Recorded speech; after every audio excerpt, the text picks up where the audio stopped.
Welcome back to Inside College Basketball Now with Jon Rothstein. Pleased to be joined by Kansas head coach Bill Self. And Bill, welcome. Most importantly, Bill, how you feeling? I feel good. I had a bout with AFib, which I think many of America has had, but it hit me kind of at the wrong time. But I'm doing fine now. Bill, take me inside the scene when you were watching the Colorado game at home last week. I know you had been through this before in your career, but what was it like being away from your team, watching them on the road? Well, I left the team right when we were getting ready to leave to get on the plane. So the players had no idea what was going on that night. So we made a few adjustments, which was no big deal. But I know better now what a Monday morning armchair quarterback definitely looks and sounds like, because I had every answer during the game. And it's amazing. If I was at the game, I would probably have the same answers, but just because you have the answers doesn't mean your players actually execute that perfectly. So I got a new respect for what an armchair quarterback actually means. Now, your team has played its best basketball over the last couple of weeks. What's changed with you guys since that loss at West Virginia? Well, we were really solid defensively for a long period of time. And then we got soft. We did, and didn't rebound the ball, which we were trying to work Darryn back into the lineup.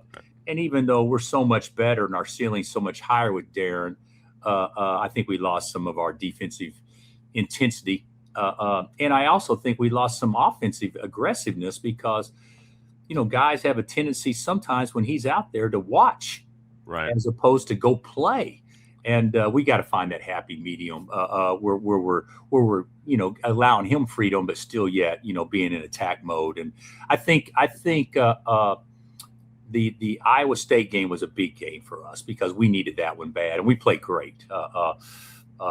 We caught them in a night where they weren't their best, but still yet we played great. And then we played really well against Baylor, and then we won at Colorado, and we finished the game really good against K-State the other day over in Manhattan. So I'm hopeful we're on an uptick because I'm sure you've studied. Everybody's got a story, but our schedule the next 2 weeks is a monster. So we need to be playing our best right now. Well, you've played, obviously, really good basketball with Darryn Peterson, but I've also thought that really you guys were really impressive when he was out of the lineup. You had a great week in November in Las Vegas when he was sidelined. For you, what has it been like coaching two teams this season, one with Darryn Peterson and one without Darryn Peterson? You know what? The kids are great, but it's frustrating for them too. And it's frustrating for Darryn. Darren's been great. Darren's done everything he possibly can do to get his body right where he can be out there. But on the flip side, the guys want him out there. But there's a level of talent that I think we have gotten to with the other players in many ways when Darryn wasn't in the game because of what I spoke to earlier. Because we watch. And want him to go make a play as opposed to let's all be ready to make a play. And that what was so encouraging in the Baylor and the Iowa State game, it was the first time we looked like, okay, we're figuring it out. And then he rolls his ankle in Boulder. But that's the thing about this team. We haven't been great, but we haven't been bad. We probably have as much to go to get to a ceiling as anybody in America does, just because we're still an unknown, so to speak. And there's a lot of potential out there, but we just got to figure it out. And we need him healthy, and we need. But when he's healthy, Melvin needs to take more than 2 shots a half. In one of those deals, because Melvin and Flory and Trey and Bryson, they've all been pretty good. Bill, I've been doing this a long time. I've been covering your teams a long time. There are certain players that can captivate an audience and make you speechless. Zion Williamson did it. Carmelo Anthony did it. The truly great players that college basketball has seen over the last 2 decades. I had never seen anything like Darryn Peterson's performance against Baylor when he was 11 of 13 and went for 26 and 23 minutes. From your vantage point that night at the Fog, What was it like being courtside and watching that unfold? It was the closest thing to Durant that I'd seen. Mm-hmm. When Kevin came in here, he had 26 at halftime, and we couldn't guard him. I had pros, lottery picks, saying, "Man, I can't guard him," and we couldn't. But it was one of those type of moments, and then but it happened within the flow. It wasn't like it was forced. It happened within. Right. So we're kind of figuring it out. But he's got that. He's got just a natural ability to go make a basket, and in today's game where everything is get to the hoop or shoot a three, he's kind of brought back the Shea type game, because he can go get his own, inside the arc as well as anybody I've ever coached. Bill, do you expect Darryn Peterson to be available Saturday against BYU? I do. Now, has he been 100% up until this point? Not 100, but we're off today. I don't see any reason why he won't be ready to roll Thursday and have a great day Thursday and Friday and be ready to go. Now, Bill, you've won 2 national titles. You're in the Hall of Fame, but you, like all of us, love this sport. What do you think it's going to be like Saturday when, knock on wood, Darryn Peterson is available for you guys, and on the other side of the court, you have AJ Dybantsa for BYU? Well, first of all, that storyline is everybody will run with it. And they should. It's two great prospects. Yeah. I mean, two of the better prospects we've had in recent memory. I mean, they're really great prospects, but it's still Kansas versus BYU. And the players that understand that and can play to that will give the team the best chance to win. This isn't a one-on-one deal. This is a team versus team deal. So it'll be a storyline within the game. So it'll be fun. And whoever handles it the most maturely will probably have the best chance to have some success. What's your impressions of BYU as a team? Love them. I think Kevin's done a great job in a short amount of time. They can stretch it from all 4 spots. They can play around the big. They have rim protection. And they got to, people talk so much about AJ, but, Wright is good. But Saunders has been the Kansas killer the last 2 years. He is so good, and he gets such great elevation on his jumper that it's a hard one to contest. If he's making shots, it's hard.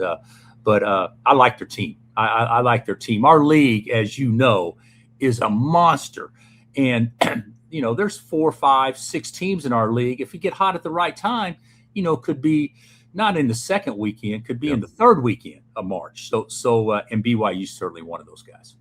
Bill, there was so much pressure, and for good reason, when you had the streak going at Kansas to obviously win the regular season title. But now, since the league has added Arizona, Houston, BYU, as you just said, there are more teams at the top that can go far in the NCAA tournament. Is it almost like, not that the regular season doesn't matter, but the league has gotten so good that there is obviously a feeling inside that, you could be 4th or 5th in this league and still be good enough to get to a Final Four? I used to think, and I told our players this, if we're the best team in our league, we're certainly going to have a legitimate shot. The best team in our league will have a legitimate shot. To your point, if you're one of the best 4 or 5 teams in our league, you may have a legitimate shot. It's different. It is it's what the SEC was last year. As far as this year, watching Arizona play in that atmosphere at BYU the other day, you could make a strong case. Wow. I mean, who's going to beat those guys? Then you watch Houston and Tech play, and then BYU's comeback, and we're not quite where we need to be yet, but we flirted with it. We've shown signs, and then don't sleep on Iowa State. I mean, good gosh, Iowa State is good. We just happen to catch them on a good night, but they're good. But I really think there's 6 teams, six or 7 teams that if you get hot at the right time could do a lot of damage. The one thing about it, some of those teams have more margin for error than others. But like us, we don't have the same margin for error, let's say, that Arizona has. But on one night, on a special night, is a talent there that it could kick in and everybody could play to a very, very high level. And the answer is obviously yes. It's a monster league. Who's the wild card for Kansas that could obviously improve the ceiling here over the next 6-7 weeks as you guys get ready to head into February and March? Well, I think there's two. I think it's DP. Can DP be a guy get you 25 a game? If he gets 20 shots, can he get you 28 a game? I think he's the key, and his is just health. But can he do it in the flow with everybody else? But the other guy he's really talented is Bryson Tiller. He's just a freshman, but he's talented, and he had a big game the other day. I think he had 16 at K-State the other day. But at 6'10", and we're asking him to guard on the perimeter a lot, but he's made a lot of improvement. But he's probably got his biggest step to go as anybody to help this team reach its potential. Bill, you've got arguably the most talented player in the sport. Your recruiting is, again, at a really, really high level. From your perspective, what is it going to take to achieve to get Kansas back to the level where obviously it was operating at so many years under your watch? Yeah, that's a great question. The last 2 years, we haven't been what we had been before. Hit and miss in the portal. The portal is it's there's nothing negative. It's positive. I don't like that anybody can leave at any time, but the reality of it is you're going to recruit a new team each and every year. Right. And the way that many teams have been successful over time, especially with old timers like me, is you recruit freshmen, and freshmen learn under somebody else, and then when the torch is passed to them, they're a second semester sophomore or a junior, and all of a sudden you got somebody that knows your system and knows the culture and everything.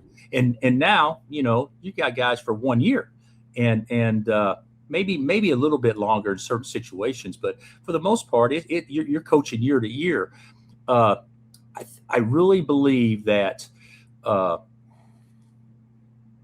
doing well in the portal, you want to do well with high school kids. I'm not saying that at all, but recruiting high school kids that are going to be program guys over 3 or 4 years, I don't know if that's the philosophy anymore, because there's no guarantee they're going to stay if they don't get enough run or whatever as a freshman. So I think that the concentration is you got to go 3 for 4 out of the portal. You're not going to go 4 for 4 every year, but you got to go 3 for 4. And I think this past year we have done a better job with that. Now we got Hunter, we got Zeke Mayo. Those are great.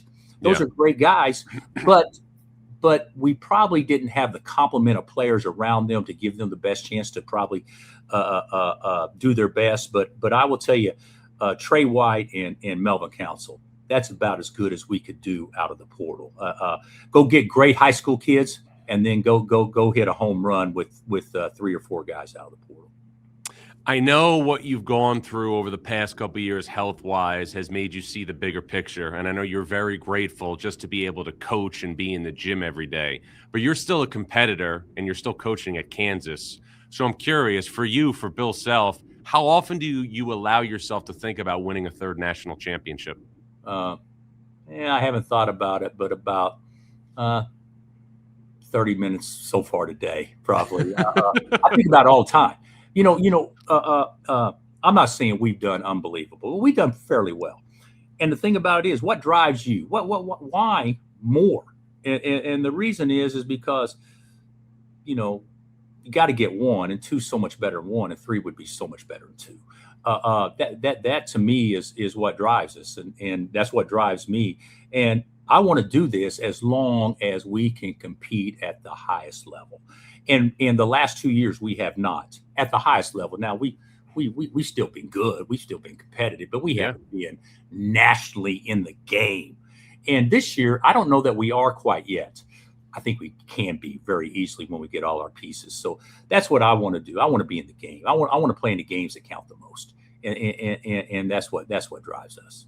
Well, one of the games that's going to count, obviously, big time on Saturday is the matchup at Allen Fieldhouse between Kansas and BYU. We will all be locked in on that one and everything else that's going on in the Big 12 and beyond. Bill, appreciate a couple minutes. Know how busy you are. As always, look forward to staying connected along the way. Okay, John. Take care, man. You got it. That's Kansas head coach Bill Self. I'm Jon Rothstein, and this is Inside College Basketball Now.